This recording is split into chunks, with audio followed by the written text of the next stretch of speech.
आप सबका इस प्रेस कॉन्फ्रेंस में स्वागत है।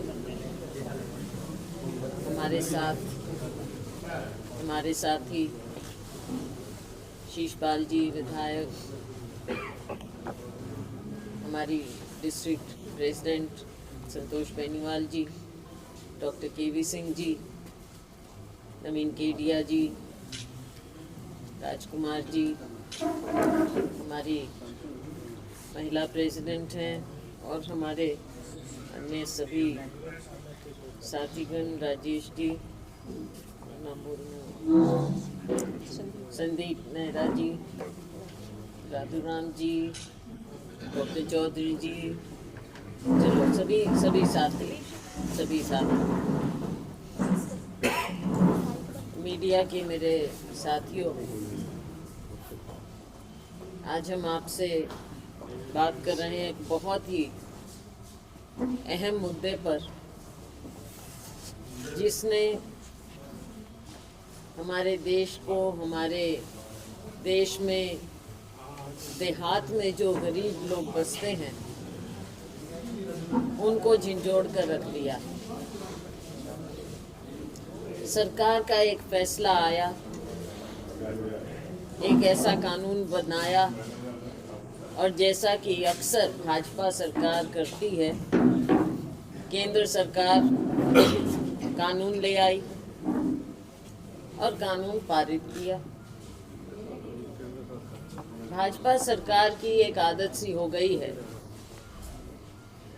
कानून लेकर आते हैं और जो हमारी एक प्रक्रिया है कि जो कानून इंट्रोड्यूस होता है उसको स्टैंडिंग कमेटी में भेजा जाता है, ताकि वहाँ पर सभी दल उस पर व्यापक रूप से डिस्कशन करें और जो लोग प्रभावित होते हैं इन कानूनों से उनको बुलाएं, उनका एविडेंस लें, उनसे बातचीत करें, और अगर कुछ बदलाव सुझाव देने हों तो वो स्टैंडिंग कमेटी सुझाव देकर वो बिल वापस भेजती है सरकार को और उस पर डिस्कशन होता है।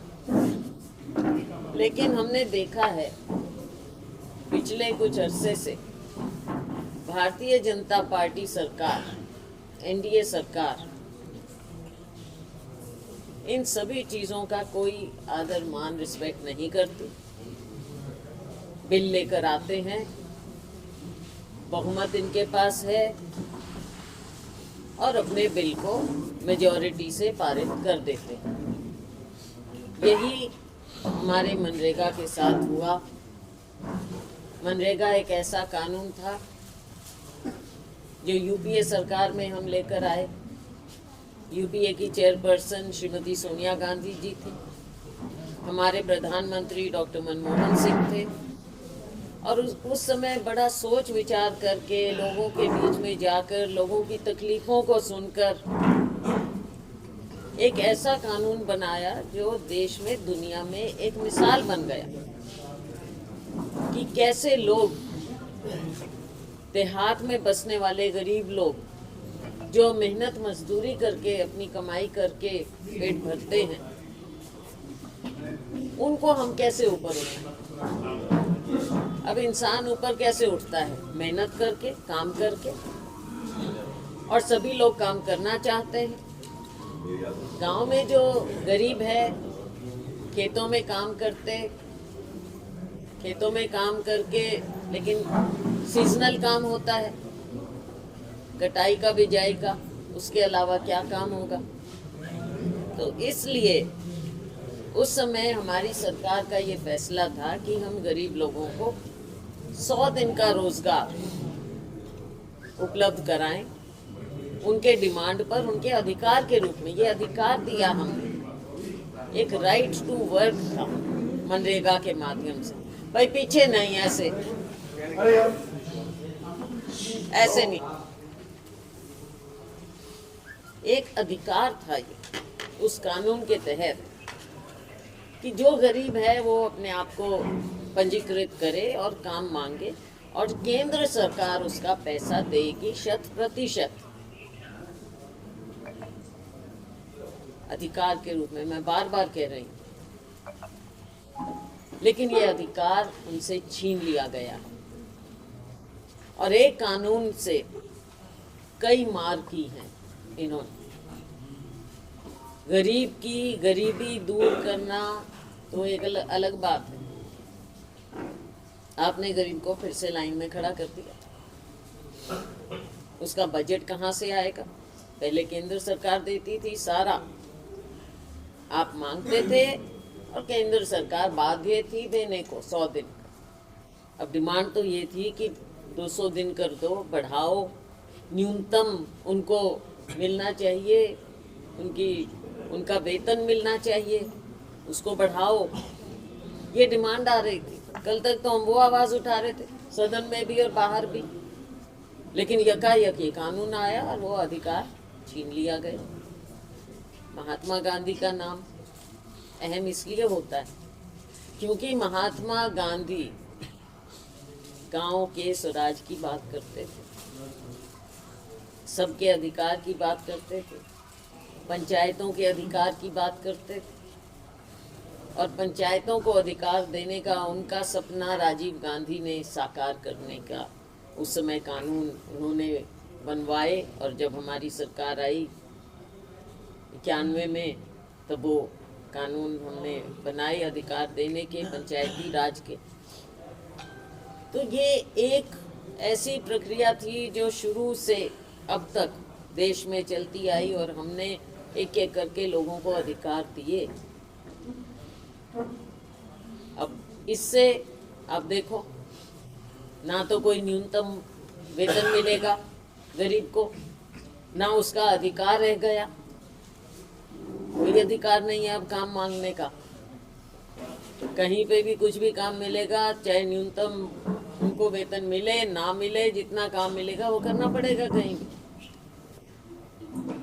केंद्र सरकार ने स्कीम बदल दी 60-40, पहले 100%, 60-40 कर दिया कि राज्य सरकारें 40% दें, केंद्र सरकार 60% देगी। राज्य सरकारें स्कीम बनाकर भेजेंगी केंद्र को पसंद आया तो वो उस स्कीम को एक्सेप्ट करके अब पैसा देगी। 40% राज्य रेज करे, कौन राज्य रेज करता है? तो आपने जो देश का एक फेडरल स्ट्रक्चर है उस पर भी मार की है। पैसे आप कितने देंगे वो हमको पता है, कितनी स्कीमों के कितने पैसे कहाँ आते हैं, कहाँ आते हैं। बल्कि ये भी जो हमारा मनरेगा भी था, मनरेगा में भी आपको याद होगा पिछले अरसे से बजट कम होता गया है, कम करते गए हैं। तो इस हिसाब से आप सोच सकते हैं कि इस सरकार की क्या सोच हो सकती है। गरीब के प्रति कोई सोच नहीं, गरीब के अधिकार देना नहीं, अधिकार दूर की बात है, और पंचायतों के अधिकार छीन लेने, उनको भी खत्म करते जाओ। और सबसे बड़ी बात यह है कि अमीर को और अमीर करो, जो चंद घराने हैं बड़े बड़े, जो हमेशा राहुल जी हमारे नेता और खड़गे जी हमारे अध्यक्ष वो हमेशा बोलते हैं। और ये सारी इनकी करतूत, इनके कारनामे भाजपा सरकार के उसी ओर चलते जा रहे हैं। गरीब गरीब होता जाए, अमीर और अमीर हो जाए, चंद हाथों में मोनोपोली हो जाए, और गरीब देखता रहे सरकार की तरफ, प्रशासन की तरफ कि कब मेरा राशन आएगा, कब इलेक्शन आएगा, कब मेरे इलेक्शन के नज़दीक मेरे खाते में कुछ पैसे आ जाएं। ये तो कर रहे हैं ना, आपने देखा है। चुनाव से पहले पैसे डाल दो, किसान को कुछ मत दो, किसान साल भर बैठा रहा, इसको कहा MSP देंगे, कुछ नहीं मिला। और उससे पहले आपने देखा जब 19 का चुनाव था, उससे पहले 4,000 रुपये दे दिए खातों किसान को, कर दिया गुमराह। और बाद में ये भी कहा कि वापस करो पैसे, बहुत लोगों से वापस लिए किसानों से। तो ये हर तरह से गुमराह करते हैं। बिहार में आपने देखा चुनाव से पहले 10-10 हज़ार रुपये दे दो, स्कीम वापस ले ली। अरे अच्छा, अपने यहाँ भी देख लो, राज्य में जो कहा था कि 2100 रुपया मिलेगा महिलाओं को, और उस स्कीम का क्या हाल किया है। अब पता नहीं क्या एजुकेशन, क्या बच्चे, क्या कुछ, क्या उसको ऐसा कर दिया। मतलब ये है कि देने नहीं है पैसे, चुनाव आएगा तब कुछ करेंगे। तो साथियों, ये एक बहुत बड़ा कुठाराघात हुआ हर तरह से, और हम कांग्रेस पार्टी चुप रहने वाली नहीं। राहुल जी के नेतृत्व में, खड़गे जी के नेतृत्व में ये फैसला हुआ हमारी वर्किंग कमेटी में कि कांग्रेस पार्टी सब लोगों को जागरूक करे, हमारे जो मनरेगा वर्कर्स हैं उनको जोड़े, उनकी आवाज़ को उठाए, क्योंकि सबसे गरीब इंसान मनरेगा वर्कर सबसे गरीब है, मेहनत करता है। अभी बाढ़ में भी जब हम गए थे वो सारे मनरेगा वर्कर लगे हुए थे वहाँ पे, वो मिलते थे जो हमको। बाढ़ में उन्होंने काम किया, कोविड में बेचारे, ऐसे टाइम में तो उनको याद कर लो। और अब किसने पूछना है? गांव में किस लिए था कि आप गांव के काम भी करवा सकते हो मनरेगा वर्कर्स। अब काम भी कैसे होंगे? सब कुछ ठेकेदारों के हाथ। ठेकेदार प्रथा वैसे ही सरपंचों के कैसे गले उतरी। तो ये सारा काम इस तरह से हो रहा है। कांग्रेस पार्टी, आज हमने प्रेस कॉन्फ्रेंस की है हर जिला हेडक्वार्टर पर। अभी मैं फतेहाबाद करके आई हूँ, अब आपके बीच में हूँ। उससे पहले हमने प्रदेश हेडक्वार्टर पर किया, हमारे चंडीगढ़ में 5 तारीख को हुआ, और मैं 2 दिन पहले उत्तराखंड में करके आई। पूरे प्रदेश में, हर प्रदेश में हुआ, हर ज़िले में हम कर रहे हैं। और कल हम अनशन पर बैठेंगे हर ज़िला हेडक्वार्टर पर, लोगों को जागरूक करेंगे। उसके बाद हमने हर जगह गांव-गांव में लोगों के बीच में जाकर उन्हें जागरूक करना है, उनकी आवाज़ उठाना है। और हमारे अध्यक्ष खड़गे जी और हमारे नेता राहुल जी की चिट्ठी हमने लोगों तक पहुंचानी है। लोगों को हम बताएंगे इस बारे में कि कैसे उनके अधिकारों का हनन हो रहा है।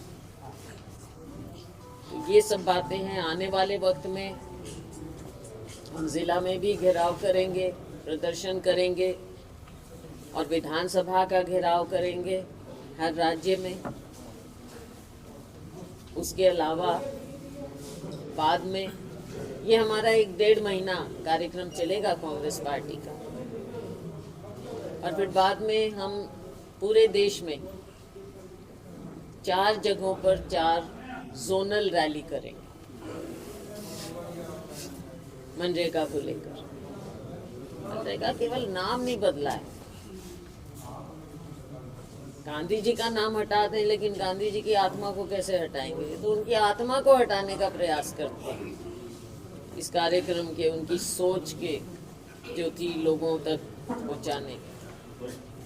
लेकिन आत्मा ऐसे नहीं जाएगी। जो महात्मा गांधी ने एक लोगों को उनके अधिकार देने की शुरुआत तब की थी। तो बात केवल नाम की नहीं है कि कांग्रेस नाम के ऊपर कर रही है ये संघर्ष।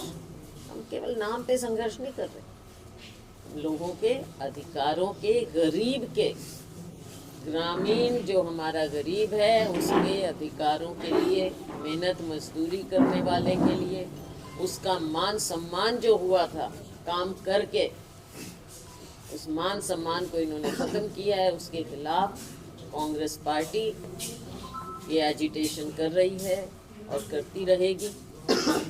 साथियों, मुद्दे बहुत हैं। ये आज हम मनरेगा की बात कर रहे हैं, अपने राज्य के भी कितने ही मुद्दे हैं, चाहे कानून व्यवस्था, चाहे ड्रग्स की बात करें, चाहे किसानों के मुआवजे की बात करें, बाढ़ की बात करें, बहुत से मुद्दे। तो उस बारे में भी आपसे बातचीत हम करते रहेंगे। लेकिन मनरेगा का मेन मुद्दा आज के दिन हम हर जगह इसको उठा रहे हैं, और अपना अभियान हमने छेड़ दिया है। सदन में भी हुई है इस पर बातचीत। अब सदन की बातचीत भी आप देख लो, इतना अहम मामला, इतना इम्पोर्टेंट मामला, और उस पर डिस्कशन आपने सदन में की रात को 1:30 बजे। हमने कहा अगले दिन करो, दिन में करो, मीडिया भी सारा कुछ देश ना, बिल्कुल स्टैंडिंग कमेटी को भेजो, बिल्कुल नहीं। तो ये सब बातें हैं जो आप लोगों के माध्यम से, मीडिया के माध्यम से आपका सहयोग चाहिए कि गरीब लोगों की आवाज़ को उठाएं, गरीबों के अधिकार को उठाएं। तो आपका मैं धन्यवाद करती हूँ कि आप हमारे इस मुद्दे को लेकर कांग्रेस पार्टी के लिए आप सहयोग।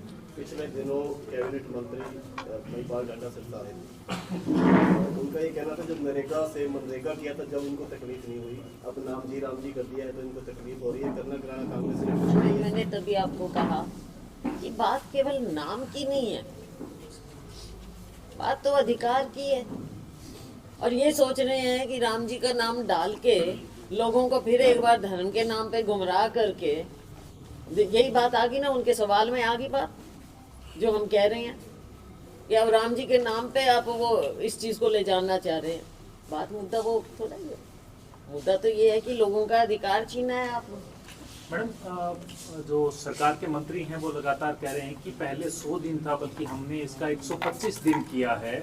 कांग्रेस के पास मुद्दा वहीन है, इसीलिए इस तरीके की बातें कर रही है। आपने अच्छा सवाल पूछा है, मुझे ये बात क्लियर करने का मौका दिया। मैं कहना चाह रही थी 100 दिन का था, 100 दिन का लाजमी था, अधिकार था।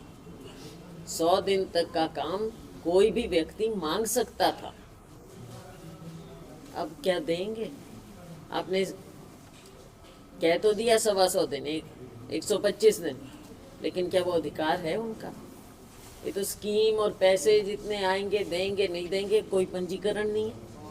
ऐसा पंजीकरण थोड़ा ही है कि मैंने पंजीकरण अपने नाम का कर दिया तो सरकार मुझे काम देना, सरकार बाध्य है, क्योंकि ये कानून था, अधिकार था मेरा। आज के दिन अधिकार तो नहीं, आपने तो अधिकार छीन लिया।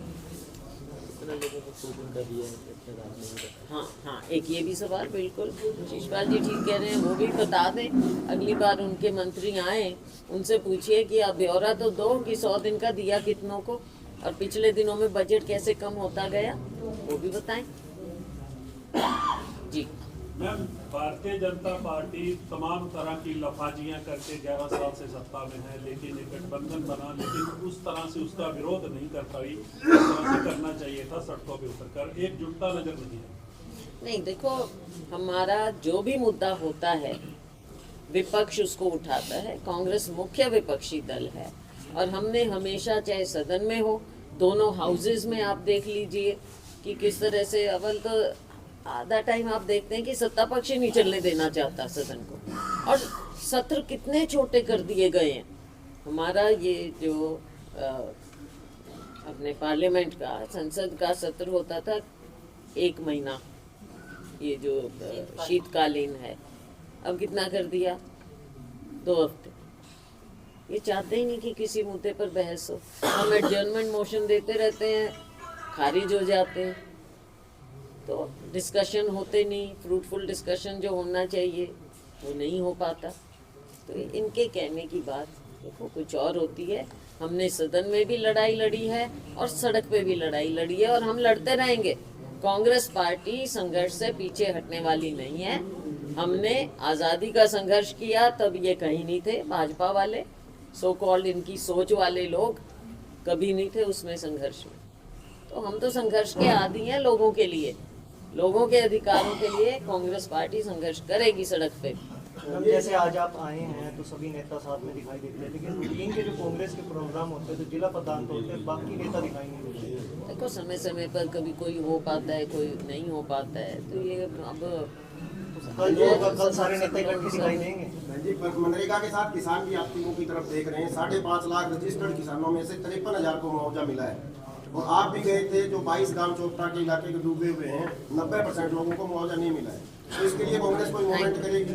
नहीं, थैंक यू, आपने ये सवाल किया, क्योंकि किसानों का और गरीब का, एड़ी चोटी का दोनों का एक साथ जुड़ा हुआ उनका रिश्ता है, जो चोली दामन का हम बोलते हैं।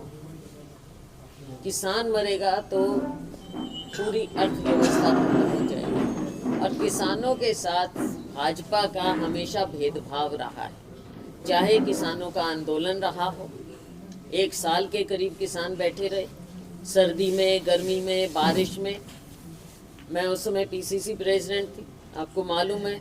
नया साल हमने किसानों के साथ वहाँ बॉर्डर पे बैठ के ठंड में उनकी रजाइयों में बैठ के हमने बिताया, वहाँ सेलिब्रेट किया था नया साल। किसानों को क्या प्रॉमिस किया गया कि एमएसपी का कानूनी दर्जा मिलेगा, कमेटी बनाएंगे, कहाँ गई, क्या हुआ? अब लिपापोती करते हैं, नहीं हम ये दे रहे हैं, वो दे रहे हैं। रही बात मुआवजे की, हमने तब भी कहा ये बीमा कंपनियों को आप बीच में लाते हो, सब कुछ करते हो, किसान कहाँ दर दर भटकेगा। किन कंपनियों का क्या, हर चीज़ पोर्टल पर डालो। असली बात ये है जो आपने उठाई है कि इन सब बातों के, झूठी बातों के, खोखले वायदों के बावजूद किसान आज भी मर रहा है, आज भी दर दर भटक रहा है। इतनी बड़ी आपदा आती है लेकिन किसान को कोई पूछता नहीं है।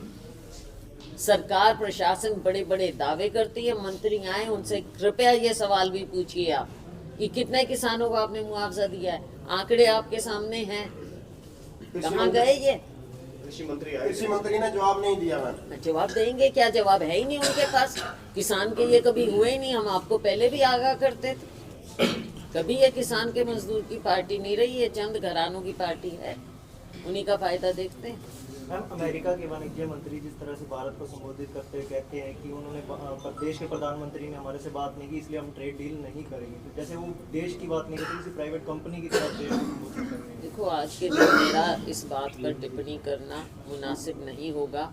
सेंसिटिव मामले होते हैं ये, विदेश उसके ट्रेड के भी, रिलेशंस के भी और कई चीज़ों के मामले होते हैं। हम सिर्फ केंद्र सरकार से ये उम्मीद करते हैं कि भारत के लोगों के इंटरेस्ट सर्वोपरि होने चाहिए और हमारे देश का मान सम्मान सर्वोपरि होना चाहिए। हमारे देश के मान सम्मान पर कहीं कोई आंच नहीं आनी चाहिए, चाहे कोई कितना बड़ा देश हो। मैम, जिस तरह से चुनावों से पहले ईडी का इस्तेमाल किया जाता है पश्चिम बंगाल में, सॉरी, हाँ जी, ईडी का, हाँ जी ईडी का इस्तेमाल किया जाता है। पश्चिम बंगाल में भी अभी लगभग 1.5 महीने बाद चुनाव है, वहाँ ईडी की रेड होती है और जिस तरह से मुख्यमंत्री ममता बनर्जी उसका विरोध करती है और ये सारा कुछ होता है, इसको किस तरह से देखते हैं? देखो, ये हम पहले से आपको कहते आ रहे हैं कि इन्होंने ईडी, सीबीआई, इन सबको तो ऐसे अपनी एजेंसी, सेंट्रल एजेंसीज को ऐसे समझ रखा है कि जहाँ भी जिसके ऊपर भी ये छोड़ दें। और तकरीबन ये अपने राजनीतिक विरोधियों के ऊपर करते हैं। पीछे भी आपने देखा जो राहुल जी पर, मैडम पर नेशनल हेरल्ड वाला मामला था, अब उसमें क्या हो रहा है आप देख रहे हो उसका भी। तो अपने राजनीतिक प्रतिद्वंदियों के खिलाफ लगातार, और ज़्यादा जब चुनाव आता है किसी राज्य में तब तो कुछ सुपर एक्टिव हो जाते हैं। तो बहन जी, ये जानबूझ के कर रहे हैं क्या बीजेपी वाले? तो हम पहले से, हरियाणा में भी 2-3 आपके कांग्रेस के उम्मीदवारों पे ईडी की रेड हुई बिल्कुल चुनाव से पहले और वो सीट हार गई तीनों ही। हम आपको पहले से कह रहे हैं कि ईडी और सीबीआई का केंद्र सरकार गलत इस्तेमाल कर रही है, जिनको निष्पक्ष माना जाता था। आज के दिन क्या है, अभी 2 दिन पहले मैंने आपको बताया मैं उत्तराखंड में थी, वहाँ पर एक बहुत बड़ा मुद्दा है, बहुत बड़ा मुद्दा गरमाया हुआ है, अंकिता भंडारी का केस। अब उसमें भी उनके माँ बाप क्या कह रहे हैं, उनको माँ बाप को भी सीबीआई अकेले पर विश्वास नहीं हो, कह रहे हैं जब तक सुप्रीम कोर्ट जज की निगरानी में ना हो हम कैसे विश्वास करें। ये हाल हो गया कि पहले आम नागरिक को सीबीआई पे विश्वास होता, अब नहीं। एचटेट को भी कि मैम विरोध के स्तर शुरू उठ रहे हैं। पहले आवेदन की तिथि जो है वो बड़ी जल्दी बताई, 1 दिन बढ़ा दिया गया। अब पेपर की तिथि को लेकर भी जो है बड़ी जल्दी कर रहे हैं, क्या कहना चाहेंगे? कहना ये चाहेंगे कि ये हर बार का इनका एक पैटर्न है और मैं वैसे ही बातें नेगेटिव करने की मेरी आदत नहीं है, लेकिन हर पेपर लीक भी होना इनकी आदत है। तो आगे आगे देखते जाइए, जो खिलवाड़ हमारे लोगों के साथ हो रहा है, युवा पीढ़ी के साथ हो रहा है, वो सबके सामने उनके भविष्य को खत्म किया जा रहा है, कोई सिस्टम नहीं है। Thank you.